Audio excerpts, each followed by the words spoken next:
Hello everyone, welcome to my channel lipstick Aadiya. हम लोग study कर रहे हैं क्लास 10th स्टैंडर्ड की आरबीएसई बोर्ड की बुक चैप्टर 7 उसके हम कंप्लीट यहाँ कर चुके हैं। चैप्टर नंबर 8 आज हम यहाँ स्टडी करेंगे, कार्बन एवं उसके यौगिक। बर्जीलियस जो 1850 में उन्होंने एक धारणा दी थी, उसके अकॉर्डिंग कार्बन यौगिकों का निर्माण केवल जीवधारी स्रोतों से संभव है, ऐसा उन्होंने माना। जीवधारी स्रोतों से प्राप्त पदार्थों को कार्बनिक यौगिक कहते हैं। तो जीवधारी स्रोतों से प्राप्त पदार्थों को क्या कहा जाता है? कार्बनिक यौगिक कहा जाता है।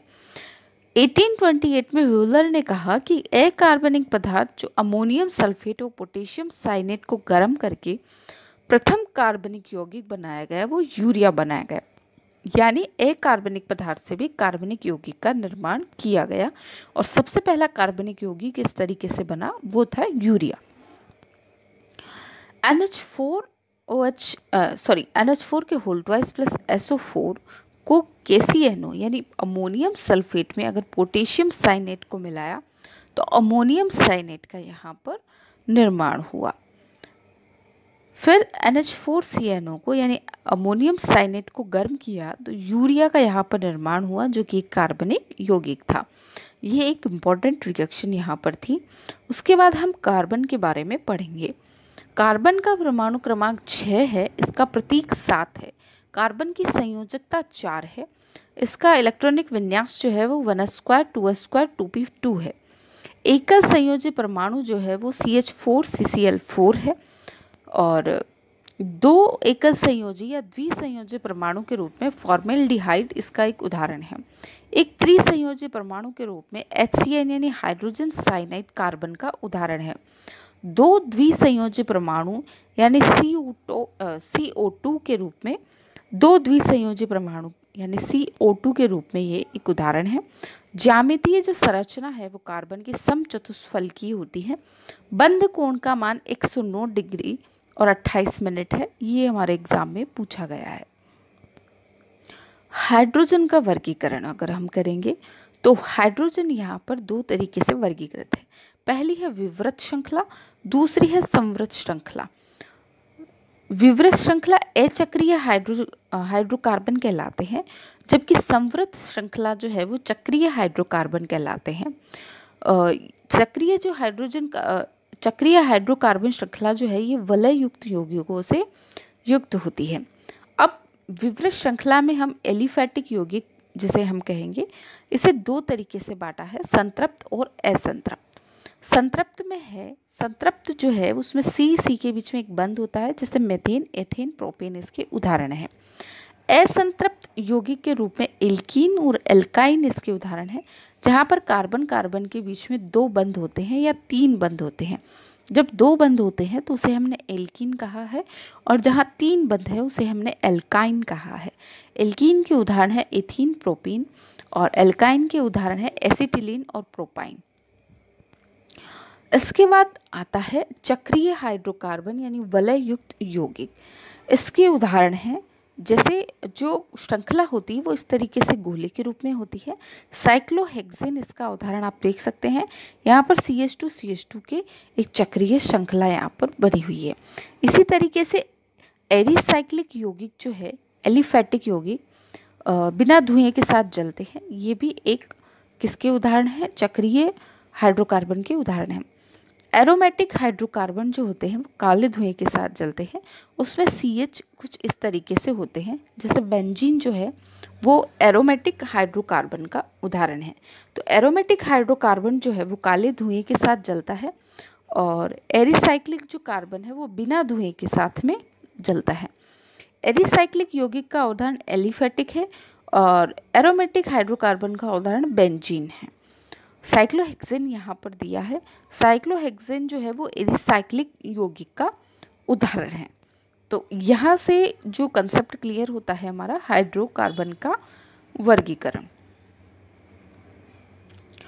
अब कुछ एग्जाम्पल हैं जो जहाँ से क्वेश्चंस बनते हैं यहाँ पर अक्सर। सबसे पहला है CH4 जिसे मार्श गैस कहा है।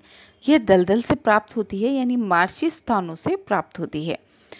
नेक्स्ट है CH3OH यानी कास्टा स्प्रिट जिसे कहा है लकड़ी के भंजन और आश्वासन से हमें ये प्राप्त होती है। CH3C OH जो है वो एसिटिक अम्ल है। सिरके के लैटिन नाम एसिटम से इसे लिया गया है, एसिटिक अम्ल CH3COOH। HCOOH जो है वो फार्मिक अम्ल है और फार्मिक अम्ल फार्मिका यानी चींटी से प्राप्त होता है। इसके डंक में फार्मिक अम्ल पाया जाता है। इसके बाद है लैक्टिक अम्ल। लैक्टिक अम्ल के बंध इस तरीके से होते हैं, लैक्टम दूध से प्राप्त होता है। एल्केन जो है वो C और C के बीच में एक बंध, एल्कीन जो है C और C के बीच में दो बंध और एल्काइन जो है वो C और C के बीच में तीन बंध होते हैं। एल्केन जो है उसका फॉर्मूला होता है सामान्य फॉर्मूला CnH2n+2। ये फॉर्मूले एग्ज़ाम में पूछे गए हैं, तो इसे हम ध्यान से देखेंगे कि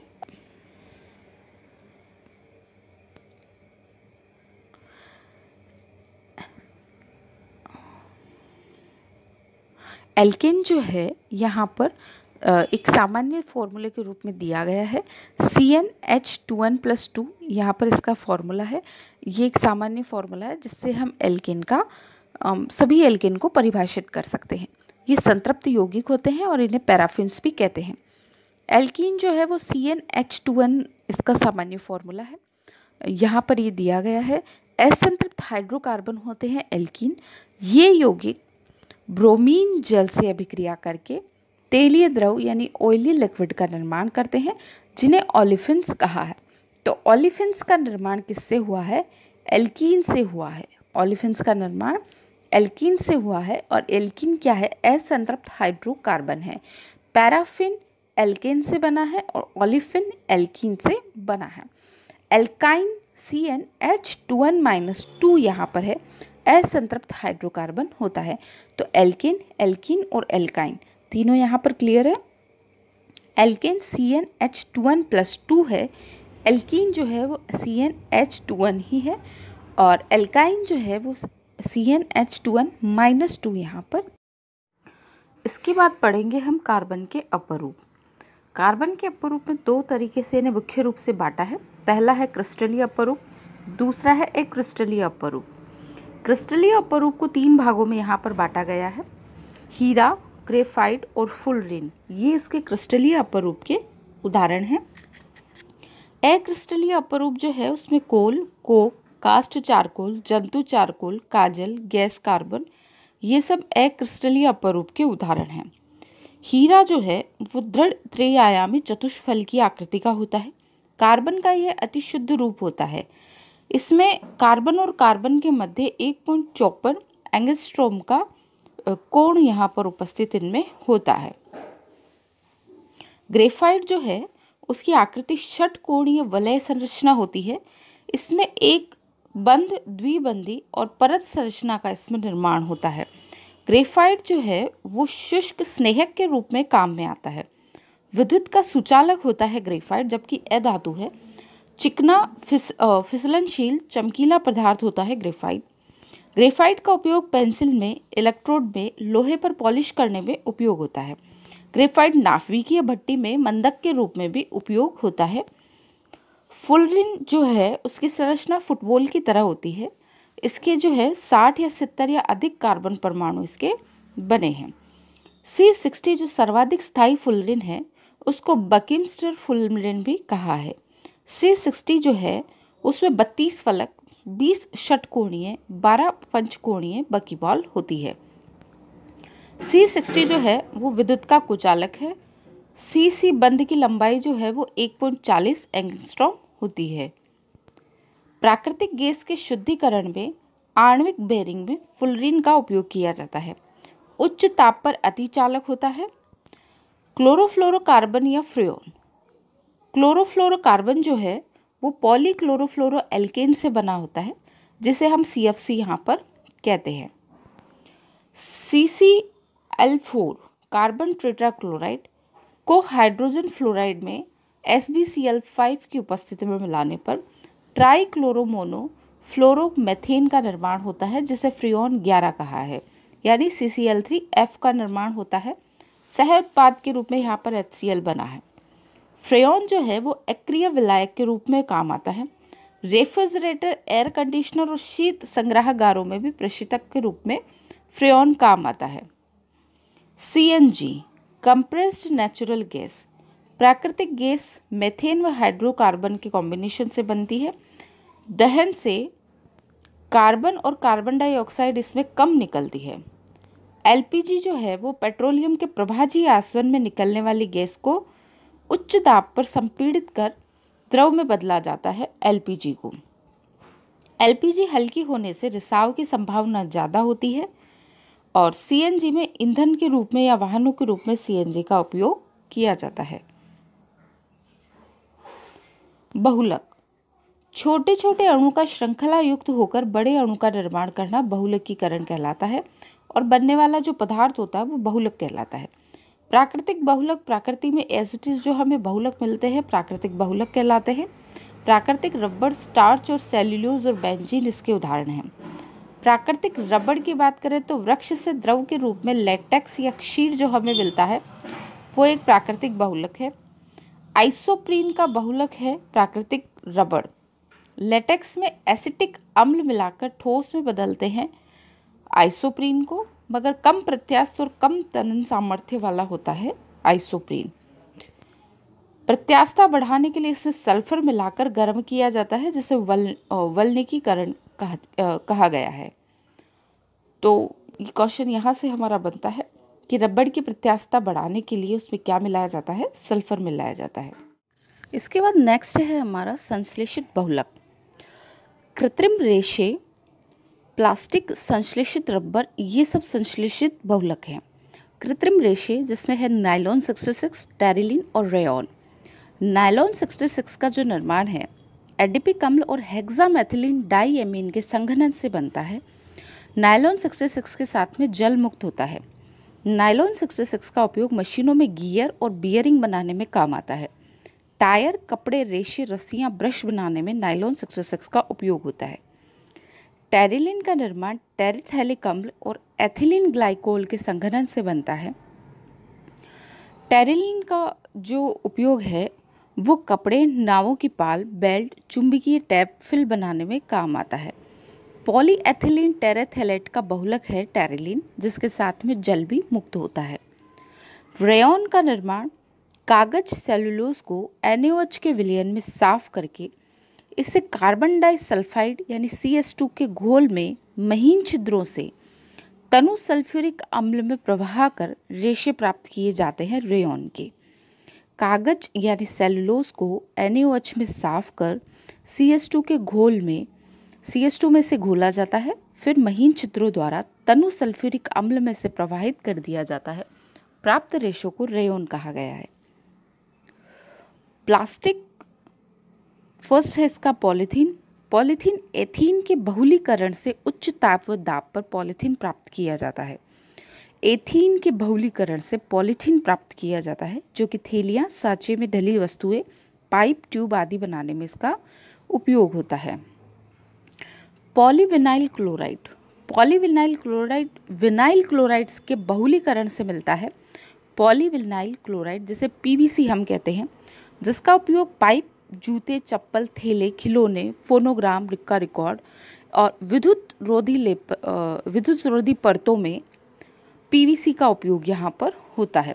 PVC का निर्माण विनाइल क्लोराइड से होता है। पॉलीएक्रिलोनाइट्राइल या आर्लोन जिसे कहा है, आर्लोन का निर्माण विनाइल साइनाइड से उसके बहुलीकरण से होता है।